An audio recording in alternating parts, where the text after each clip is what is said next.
The Adventure of the Sussex Vampire. Holmes had read carefully a note which the last post had brought him. Then, with the dry chuckle which was his nearest approach to a laugh, he tossed it over to me. For a mixture of the modern and the medieval, of the practical and of the wildly fanciful, I think this is surely the limit, said he. What do you make of it, Watson? I read as follows. 46, Old Jewry, November 19th. Vampires. Sire, our client, Mr. Robert Ferguson of Ferguson and Muirhead, tea brokers of Mincing Lane, has made some inquiry from us in a communication of even date concerning vampires. As our firm specializes entirely upon the assessment of machinery, the matter hardly comes within our purview, and we have therefore recommended Mr. Ferguson to call upon you and lay the matter before you. We have not forgotten your successful action in the case of Matilda Briggs. We are, sir, faithfully yours, Morrison, and Dodd. Per E.J.C.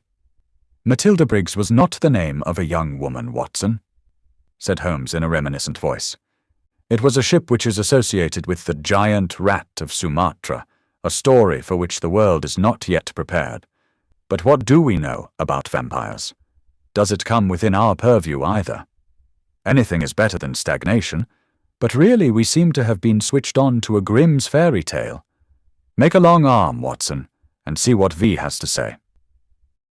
I leaned back and took down the great index volume to which he referred. Holmes balanced it on his knee, and his eyes moved slowly and lovingly over the record of old cases, mixed with the accumulated information of a lifetime. Voyage of the Gloria Scott, he read. That was a bad business. I have some recollection that you made a record of it, Watson, though I was unable to congratulate you upon the result. Victor Lynch, the forger. Venomous lizard or Gila. Remarkable case, that. Victoria, the circus belle. Vanderbilt and the yeggman. Vipers, Vigor, the Hammersmith wonder. Hello. Good old index, you can't beat it. Listen to this, Watson. Vampirism in Hungary. And again, vampires in Transylvania. He turned over the pages with eagerness, but after a short, intent perusal, he threw down the great book with a snarl of disappointment. Rubbish, Watson, rubbish! What have we to do with walking corpses who can only be held in their grave by stakes driven through their hearts? It's pure lunacy. But surely, said I, the vampire was not necessarily a dead man. A living person might have the habit. I have read, for example, of the old sucking the blood of the young in order to retain their youth. You are right, Watson. It mentions the legend in one of these references. But are we to give serious attention to such things? This agency stands flat-footed upon the ground, and there it must remain. The world is big enough for us. No ghosts need apply. I fear that we cannot take Mr.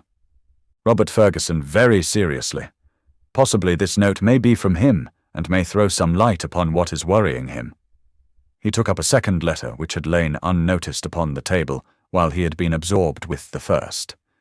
This he began to read with a smile of amusement upon his face, which gradually faded away into an expression of intense interest and concentration. When he had finished, he sat for some little time lost in thought, with the letter dangling from his fingers. Finally, with a start, he aroused himself from his reverie. Cheeseman's, Lamberley. Where is Lamberley, Watson? Notty is in Sussex, south of Horsham. Not very far, eh? And Cheeseman's. I know that country, Holmes. It is full of old houses which are named after the men who built them centuries ago. You get Audleys and Harveys and Carretons. The folk are forgotten, but their names live in their houses. Precisely, said Holmes coldly. It was one of the peculiarities of his proud, self-contained nature that though he docketed any fresh information very quietly and accurately in his brain, he seldom made any acknowledgment to the giver. I rather fancy we shall know a good deal more about Cheeseman's Lamberley before we are through. The letter is, as I had hoped, from Robert Ferguson. By the way, he claims acquaintance with you. With me. You had better read it. He handed the letter across. It was headed with the address quoted. Dear Mr. Holmes, it said, I have been recommended to you by my lawyers, but indeed the matter is so extraordinarily delicate that it is most difficult to discuss. It concerns a friend for whom I am acting. This gentleman married some 5 years ago a Peruvian lady, the daughter of a Peruvian merchant, whom he had met in connection with the importation of nitrates. The lady was very beautiful, but the fact of her foreign birth and of her alien religion always caused a separation of interests and of feelings between husband and wife, so that after a time his love may have cooled towards her, and he may have come to regard their union as a mistake. He felt there were sides of her character which he could never explore or understand. This was the more painful as she was as loving a wife as a man could have. To all appearance absolutely devoted. Now for the point which I will make more plain when we meet. Indeed, this note is merely to give you a general idea of the situation, and to ascertain whether you would care to interest yourself in the matter. The lady began to show some curious traits, quite alien to her ordinarily sweet and gentle disposition. The gentleman had been married twice, and he had one son by the first wife. This boy was now 15, a very charming and affectionate youth, though unhappily injured through an accident in childhood. Twice the wife was caught in the act of assaulting this poor lad in the most unprovoked way. Once she struck him with a stick and left a great weal on his arm. This was a small matter, however, compared with her conduct to her own child, a dear boy just under 1 year of age. On one occasion, about a month ago, this child had been left by its nurse for a few minutes. A loud cry from the baby, as of pain, called the nurse back. As she ran into the room, she saw her employer, the lady, leaning over the baby, and apparently biting his neck. There was a small wound in the neck from which a stream of blood had escaped. The nurse was so horrified that she wished to call the husband, but the lady implored her not to do so, and actually gave her £5 as a price for her silence. No explanation was ever given, and for the moment the matter was passed over. It left, however, a terrible impression upon the nurse's mind, and from that time she began to watch her mistress closely, and to keep a closer guard upon the baby, whom she tenderly loved. It seemed to her that even as she watched the mother, so the mother watched her, and that every time she was compelled to leave the baby alone, the mother was waiting to get at it.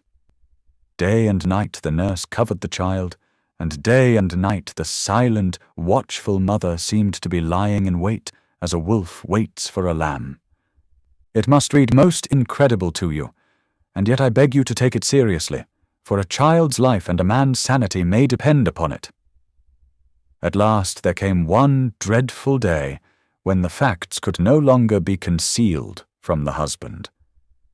The nurse's nerve had given way. She could stand the strain no longer, and she made a clean breast of it all to the man. To him it seemed as wild a tale as it may now seem to you. He knew his wife to be a loving wife, and, save for the assaults upon her stepson, a loving mother. Why then should she wound her own dear little baby? He told the nurse that she was dreaming, that her suspicions were those of a lunatic, and that such libels upon her mistress were not to be tolerated. While they were talking, a sudden cry of pain was heard. Nurse and master rushed together to the nursery.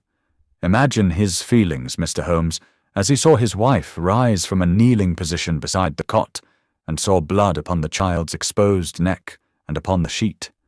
With a cry of horror he turned his wife's face to the light, and saw blood all round her lips.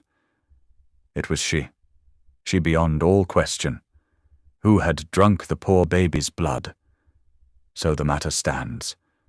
She is now confined to her room. There has been no explanation. The husband is half demented. He knows, and I know, little of vampirism beyond the name. We had thought it was some wild tale of foreign parts, and yet here in the very heart of the English Sussex. Well, all this can be discussed with you in the morning. Will you see me? Will you use your great powers in aiding a distracted man?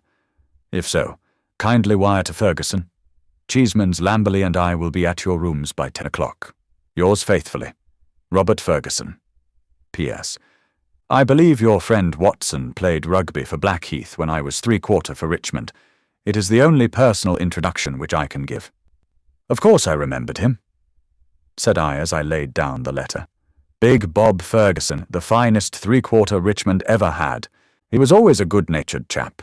It's like him to be so concerned over a friend's case." Holmes looked at me thoughtfully and shook his head. "I never get your limits, Watson," said he. "There are unexplored possibilities about you. Take a wire down, like a good fellow. We'll examine your case with pleasure."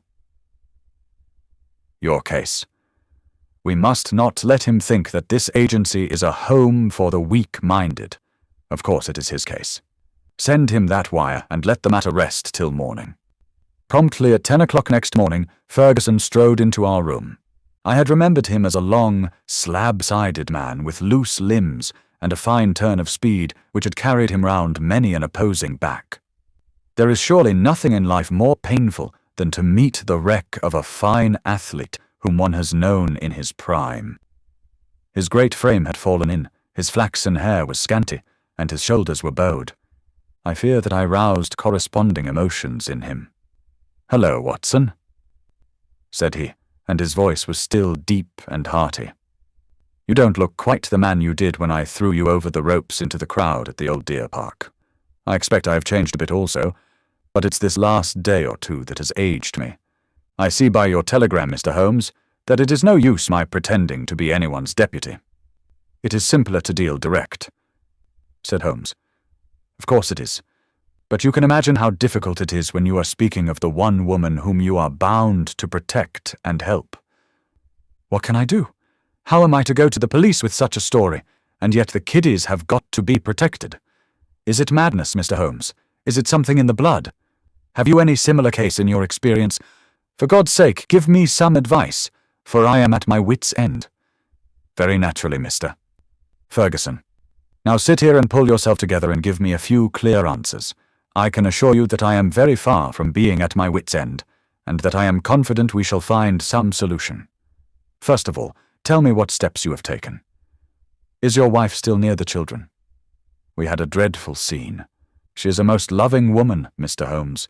If ever a woman loved a man with all her heart and soul, she loves me.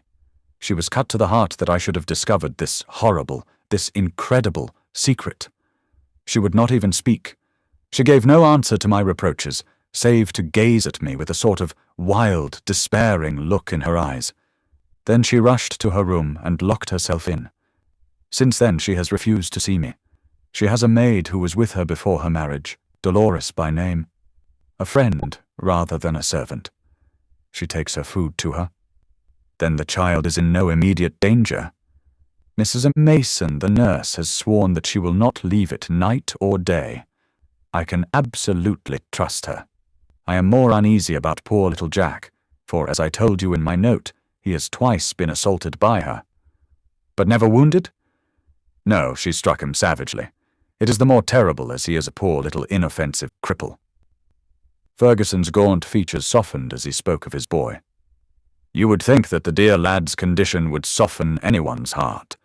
A fall in childhood and a twisted spine, Mr. Holmes. But the dearest, most loving heart within. Holmes had picked up the letter of yesterday and was reading it over. What other inmates are there in your house, Mr. Ferguson? 2 servants who have not been long with us. 1 stable hand, Michael, who sleeps in the house. My wife, myself, my boy Jack, baby Dolores, and Mrs. Mason. That is all. I gather that you did not know your wife well at the time of your marriage. I had only known her a few weeks. How long had this maid Dolores been with her?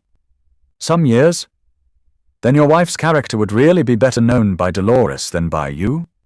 Yes, you may say so. Holmes made a note. I fancy, said he, that I may be of more use at Lamberley than here. It is eminently a case for personal investigation. If the lady remains in her room, our presence could not annoy or inconvenience her. Of course, we would stay at the inn. Ferguson gave a gesture of relief. It is what I hoped, Mr. Holmes. There is an excellent train at 2 from Victoria, if you could come. Of course we could come. There is a lull at present. I can give you my undivided energies.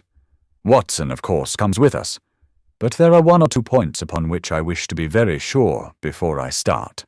This unhappy lady, as I understand it, has appeared to assault both the children, her own baby, and your little son. That is so. But the assaults take different forms, do they not? She has beaten your son. Once with a stick, and once very savagely with her hands. Did she give no explanation why she struck him? None, save that she hated him. Again and again she said so. Well, that is not unknown among stepmothers. A posthumous jealousy, we will say. Is the lady jealous by nature? Yes, she is very jealous. Jealous with all the strength of her fiery tropical love. But the boy? He is 15, I understand, and probably very developed in mind, since his body has been circumscribed in action. Did he give you no explanation of these assaults? No, he declared there was no reason. Were they good friends at other times? No, there was never any love between them. Yet you say he is affectionate? Never in the world could there be so devoted a son. My life is his life. He is absorbed in what I say or do. Once again Holmes made a note. For some time he sat lost in thought. No doubt you and the boy were great comrades before this second marriage. You were thrown very close together, were you not? Very much so. And the boy, having so affectionate a nature, was devoted, no doubt, to the memory of his mother? Most devoted. He would certainly seem to be a most interesting lad. There is one other point about these assaults. Were the strange attacks upon the baby and the assaults upon Yao's son at the same period? In the first case it was so. It was as if some frenzy had seized her, and she had vented her rage upon both. In the second case it was only Jack who suffered. Mrs. Mason had no complaint to make about the baby. That certainly complicates matters. I don't quite follow you, Mr. Holmes. Possibly not. One forms provisional theories and waits for time or fuller knowledge to explode them. A bad habit, Mr. Ferguson, but human nature is weak. I fear that your old friend here has given an exaggerated view of my scientific methods. However, I will only say at the present stage that your problem does not appear to me to be insoluble, and that you may expect to find us at Victoria at 2 o'clock. It was evening of a dull, foggy November day, when, having left our bags at the Chequers, lamberly, we drove through the Sussex clay of a long, winding lane, and finally reached the isolated and ancient farmhouse in which Ferguson dwelt. It was a large, straggling building, very old in the centre, very new at the wings, with towering Tudor chimneys and a lichen-spotted, high-pitched roof of Horsham slabs. The doorsteps were worn into curves, and the ancient tiles which lined the porch were marked with the rebus of a cheese and a man after the original builder. Within, the ceilings were corrugated with heavy oaken beams, and the uneven floors sagged into sharp curves. An odour of age and decay pervaded the whole crumbling building. There was one very large central room into which Ferguson led us. Here, in a huge old-fashioned fireplace with an iron screen behind it, dated 1670, there blazed and spluttered a splendid log fire. The room, as I gazed round, was a most singular mixture of dates and of places. The half-panelled walls may well have belonged to the original yeoman farmer of the 17th century. They were ornamented, however, on the lower part by a line of well-chosen modern watercolours, while above, where yellow plaster took the place of oak, there was hung a fine collection of South American utensils and weapons, which had been brought, no doubt, by the Peruvian lady upstairs. Holmes rose with that quick curiosity which sprang from his eager mind, and examined them with some care. He returned with his eyes full of thought. "Hello?" he cried. "Hello?" A spaniel had lain in a basket in this corner. It came slowly forward towards its master, walking with difficulty. Its hind legs moved irregularly, and its tail was on the ground. It licked Ferguson's hand. "What is it, Mr. Holmes?" "The dog. What's the matter with it?" That's what puzzled the vet. A sort of paralysis. Spinal meningitis, he thought. But it is passing. He'll be all right soon. Won't you, Carlo? A shiver of assent passed through the drooping tail. The dog's mournful eyes passed from one of us to the other. He knew that we were discussing his case. Did it come on suddenly? In a single night. How long ago? It may have been 4 months ago. Very remarkable, very suggestive. What do you see in it, Mr. Holmes? A confirmation of what I had already thought. For God's sake, what do you think, Mr. Holmes? It may be a mere intellectual puzzle to you, but it is life and death to me. My wife a would-be murderer. My child in constant danger. Don't play with me, Mr. Holmes. It is too terribly serious. The big rugby three-quarter was trembling all over. Holmes put his hand soothingly upon his arm. I fear that there is pain for you, Mr. Ferguson, whatever the solution may be, said he. I would spare you all I can. I cannot say more for the instant, but before I leave this house I hope I may have something definite. Please God you may. If you will excuse me, gentlemen, I will go up to my wife's room and see if there has been any change. He was away some minutes, during which Holmes resumed his examination of the curiosities upon the wall. When our host returned, it was clear from his downcast face that he had made no progress. He brought with him a tall, slim, brown-faced girl. The tea is ready, Dolores, said Ferguson. See that your mistress has everything she can wish. She vera ill, cried the girl, looking with indignant eyes at her master. She no ask for food. She vera ill. She need doctor. I frightened stay alone with her without doctor. Ferguson looked at me with a question in his eyes. I should be so glad if I could be of use. Would your mistress see Dr. Watson? I take him. I no ask leave. She needs doctor. Then I'll come with you at once. I followed the girl, who was quivering with strong emotion, up the staircase and down an ancient corridor. At the end was an iron-clamped and massive door. It struck me as I looked at it that if Ferguson tried to force his way to his wife, he would find it no easy matter. The girl drew a key from her pocket, and the heavy oaken planks creaked upon their old hinges. I passed in, and she swiftly followed, fastening the door behind her. On the bed, a woman was lying who was clearly in a high fever. She was only half conscious, but as I entered, she raised a pair of frightened but beautiful eyes and glared at me in apprehension. Seeing a stranger, she appeared to be relieved and sank back with a sigh upon the pillow. I stepped up to her with a few reassuring words, and she lay still while I took her pulse and temperature. Both were high, and yet my impression was that the condition was rather that of mental and nervous excitement than of any actual seizure. She lie like that 1 day, 2 day. I afraid she die, said the girl. The woman turned her flushed and handsome face towards me. Where is my husband? He is below, and would wish to see you. I will not see him. I will not see him. Then she seemed to wander off into delirium. A fiend! A fiend! Oh, what shall I do with this devil? Can I help you in any way? No. No one can help. It is finished. All is destroyed. Do what I will. All is destroyed. The woman must have some strange delusion. I could not see honest Bob Ferguson in the character of fiend or devil. Madame, I said, your husband loves you dearly. He is deeply grieved at this happening. Again she turned on me those glorious eyes. He loves me. Yes. But do I not love him? Do I not love him even to sacrifice myself rather than break his dear heart? That is how I love him. And yet he could think of me. He could speak of me so. He is full of grief, but he cannot understand. No, he cannot understand. But he should trust. Will you not see him? I suggested. No, no, I cannot forget those terrible words, nor the look upon his face. I will not see him. Go now. You can do nothing for me. Tell him only one thing. I want my child. I have a right to my child. That is the only message I can send him. She turned her face to the wall and would say no more. I returned to the room downstairs, where Ferguson and Holmes still sat by the fire. Ferguson listened moodily to my account of the interview. How can I send her the child? He said. How do I know what strange impulse might come upon her?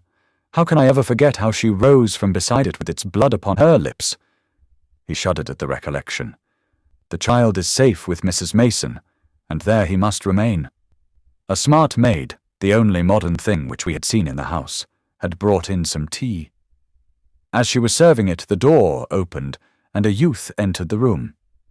He was a remarkable lad, pale-faced and fair-haired, with excitable light blue eyes, which blazed into a sudden flame of emotion and joy as they rested upon his father.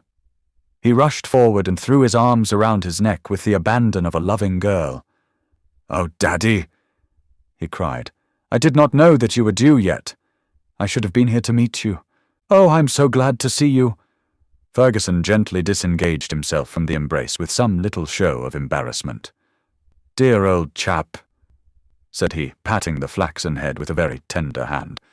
"I came early because my friends, Mr. Holmes and Dr. Watson, have been persuaded to come down and spend an evening with us." "Is that Mr. Holmes, the detective?" "Yes." The youth looked at us with a very penetrating and, as it seemed to me, unfriendly gaze. "What about your other child, Mr. Ferguson?" asked Holmes. "Might we make the acquaintance of the baby?" "Ask Mrs. Mason to bring baby down," said Ferguson. The boy went off with a curious, shambling gait which told my surgical eyes that he was suffering from a weak spine. Presently he returned, and behind him came a tall, gaunt woman, bearing in her arms a very beautiful child, dark-eyed, golden-haired, a wonderful mixture of the Saxon and the Latin. Ferguson was evidently devoted to it, for he took it into his arms and fondled it most tenderly. "Fancy anyone having the heart to hurt him," he muttered as he glanced down at the small, angry red pucker upon the cherub throat. It was at this moment that I chanced to glance at Holmes and saw a most singular intentness in his expression. His face was as set as if it had been carved out of old ivory, and his eyes, which had glanced for a moment at father and child, were now fixed with eager curiosity upon something at the other side of the room. Following his gaze, I could only guess that he was looking out through the window at the melancholy, dripping garden. It is true that a shutter had half closed outside and obstructed the view, but none the less it was certainly at the window that Holmes was fixing his concentrated attention. Then he smiled, and his eyes came back to the baby. On its chubby neck there was this small puckered mark. Without speaking, Holmes examined it with care. Finally he shook one of the dimpled fists which waved in front of him. "Goodbye, little man. You have made a strange start in life. Nurse, I should wish to have a word with you in private."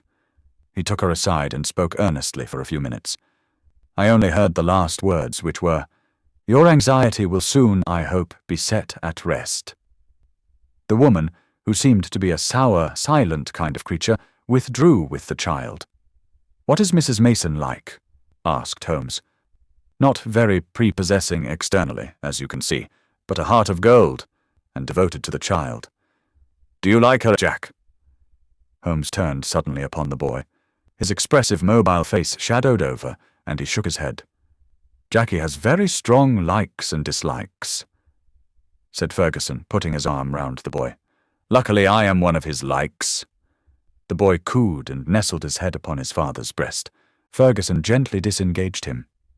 "Run away, little Jackie," said he, and he watched his son with loving eyes until he disappeared.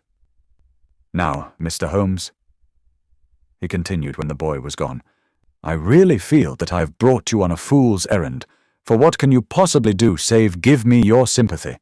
It must be an exceedingly delicate and complex affair from your point of view." "It is certainly delicate," said my friend with an amused smile, "but I have not been struck up to now with its complexity.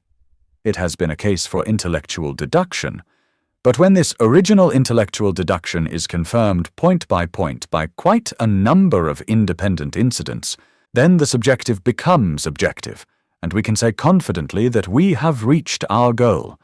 I had, in fact, reached it before we left Baker Street, and the rest has merely been observation and confirmation." Ferguson put his big hand to his furrowed forehead. "For heaven's sake, Holmes," he said hoarsely, If you can see the truth in this matter, do not keep me in suspense. How do I stand? What shall I do? I care nothing as to how you have found your facts, so long as you have really got them. Certainly I owe you an explanation, and you shall have it. But you will permit me to handle the matter in my own way. Is the lady capable of seeing us, Watson? She is ill, but she is quite rational. Very good. It is only in her presence that we can clear the matter up. Let us go up to her. She will not see me, cried Ferguson. Oh yes, she will, said Holmes. He scribbled a few lines upon a sheet of paper. You at least have the entree, Watson. Will you have the goodness to give the lady this note? I ascended again and handed the note to Dolores, who cautiously opened the door. A minute later, I heard a cry from within, a cry in which joy and surprise seemed to be blended. Dolores looked out. She will see them. She will lessen, said she. At my summons, Ferguson and Holmes came up. As we entered the room, Ferguson took a step or two towards his wife, who had raised herself in the bed, but she held out her hand to repulse him. He sank into an armchair, while Holmes seated himself beside him after bowing to the lady, who looked at him with wide-eyed amazement. I think we can dispense with Dolores, said Holmes. Oh, very well, madame. If you would rather she stayed, I can see no objection. Now, Mr. Ferguson, I am a busy man with many calls, and my methods have to be short and direct. The swiftest surgery is the least painful. Let me first say what will ease your mind. Your wife is a very good, a very loving, and a very ill-used woman. Ferguson sat up with a cry of joy. Prove that, Mr. Holmes, and I am your debtor forever. I will do so, but in doing so I must wound you deeply in another direction. I care nothing so long as you clear my wife. Everything on earth is insignificant compared to that. Let me tell you then, the train of reasoning which passed through my mind in Baker Street. The idea of a vampire was to me absurd. Such things do not happen in criminal practice in England. And yet your observation was precise. You had seen the lady rise from beside the child's cot, with the blood upon her lips. I did. Did it not occur to you that a bleeding wound may be sucked for some other purpose than to draw the blood from it? Was there not a queen in English history who sucked such a wound to draw poison from it? Poison? A South American household. My instinct felt the presence of those weapons upon the wall before my eyes ever saw them. It might have been other poison, but that was what occurred to me. When I saw that little empty quiver beside the small bird bow, it was just what I expected to see. If the child were pricked with one of those arrows dipped in curare or some other devilish drug, it would mean death if the venom were not sucked out. And the dog? If one were to use such a poison, would one not try it first in order to see that it had not lost its power? I did not foresee the dog, but at least I understand him, and he fitted into my reconstruction. Now, do you understand? Your wife feared such an attack. She saw it made and saved the child's life, and yet she shrank from telling you all the truth, for she knew how you loved the boy, and feared lest it break your heart. Jackie, I watched him as you fondled the child just now. His face was clearly reflected in the glass of the window, where the shutter formed a background. I saw such jealousy, such cruel hatred, as I have seldom seen in a human face. My Jackie! You have to face it, Mr. Ferguson. It is the more painful because it is a distorted love, a maniacal, exaggerated love for you, and possibly for his dead mother, which has prompted his action. His very soul is consumed with hatred for this splendid child, whose health and beauty are a contrast to his own weakness. Good God, it is incredible. Have I spoken the truth, madam? The lady was sobbing, with her face buried in the pillows. Now she turned to her husband. How could I tell you, Bob? I felt the blow it would be to you. It was better that I should wait, and that it should come from some other lips than mine. When this gentleman, who seems to have powers of magic, wrote that he knew all, I was glad. I think a year at sea would be my prescription for Master Jackie, said Holmes, rising from his chair. Only one thing is still clouded, madame. We can quite understand your attacks upon Master Jackie. There is a limit to a mother's patience. But how did you dare to leave the child these last 2 days? I had told Mrs. Mason. She knew. Exactly. So I imagined. Ferguson was standing by the bed, choking, his hands outstretched and quivering. This, I fancy, is the time for our exit, Watson, said Holmes in a whisper. If you will take one elbow of the too faithful Dolores, I will take the other. There now, he added as he closed the door behind him. I think we may leave them to settle the rest among themselves. I have only one further note of this case. It is the letter which Holmes wrote in final answer to that with which the narrative begins. It ran thus. Baker Street, November 21st. Vampires. Sir, referring to your letter of the 19th, I beg to state that I have looked into the inquiry of your client, Mr. Robert Ferguson, of Ferguson and Muirhead, tea brokers of Mincing Lane, and that the matter has been brought to a satisfactory conclusion. With thanks for your recommendation, I am, sir, faithfully yours, Sherlock Holmes.